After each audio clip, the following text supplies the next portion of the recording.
एकादशी व्रत कथा। मेरे चैनल को लाइक एंड सब्सक्राइब कीजिए, कमेंट में जय श्री कृष्ण लिखिए।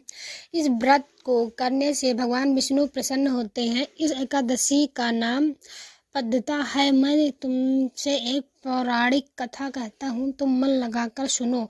सूर्यवंश में माधता नाम का एक चक्रवर्ती राजा हुआ है, जो सत्यवादी और महान प्रतापी था। वह अपनी प्रजा का पुत्र की भांति पालन किया करता था।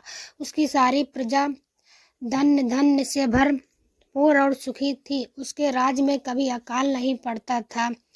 एक समय उस राजा के राज्य में 3 वर्ष तक वर्षा नहीं हुई और अकाल पड़ गया।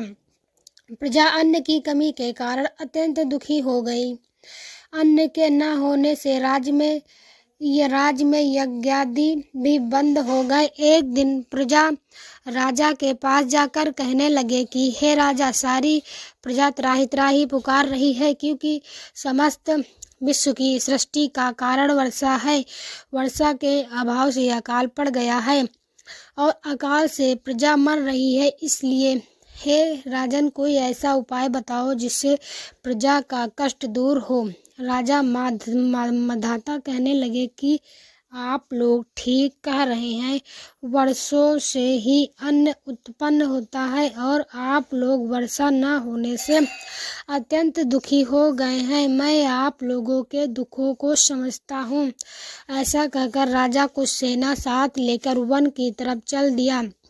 वह अनेक ऋषियों के आश्रम में भ्रमण करता हुआ अंत में ब्राह्मण जी के पुत्र अंगिरा ऋषि के आश्रम में पहुंचा। वहां राजा ने घोड़े से उतरकर अंगिरा ऋषि को प्रणाम किया। मुनि ने राजा को आशीर्वाद देकर कुशल क्षेम के पश्चात उनसे आश्रम में आने का कारण पूछा। राजा ने हाथ जोड़कर विनती भाव से कहा कि हे भगवान, सब प्रकार से धर्म पालन करने पर भी मेरे राज्य में अकाल पड़ गया है।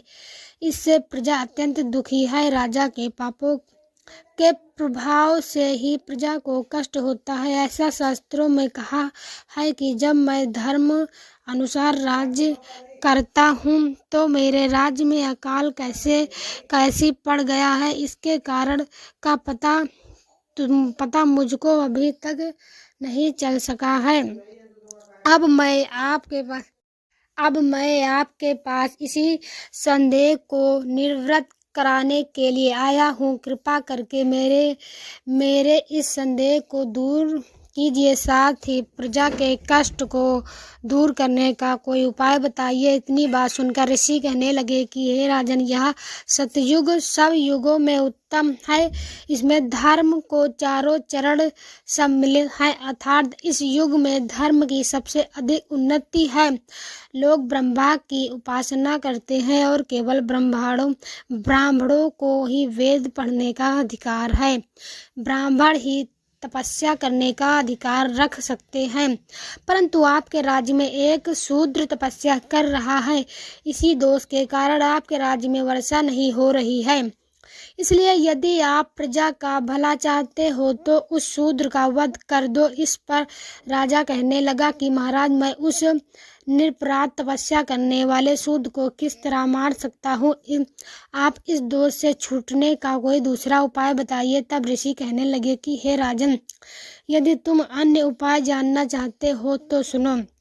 आषाढ़ मास के शुक्ल पक्ष की पद्धा नाम की एकादशी का विधि पूर्वक व्रत करो। व्रत के प्रभाव से तुम्हारे राज्य में वर्षा होगी और प्रजा सुख प्राप्त करेगी, क्योंकि इस एकादशी का व्रत सब सिद्धियों को देने वाला है और समस्त उपद्रव को नाश करने वाला है। इस एकादशी का व्रत तुम प्रजा सेवक तथा मंत्रियों सहित करो।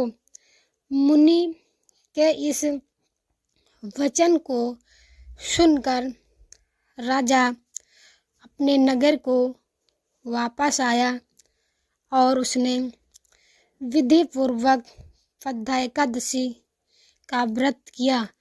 उस व्रत के प्रभाव से वर्षा हुई और प्रजा को सुख पहुंचा। अंततः इस मास की एकादशी का व्रत सब मनुष्यों को करना चाहिए। यह व्रत इस लोक में भोग करने परलोक में मुक्ति को देने वाला है। इस कथा को पढ़ने और सुनने से मनुष्य के समस्त पाप नाश को प्राप्त हो जाते हैं। तो ये आपकी कथा पूरी हुई और कुछ नियम हम बता रहे हैं आपको। चलिए वो अगली वीडियो में बताएंगे।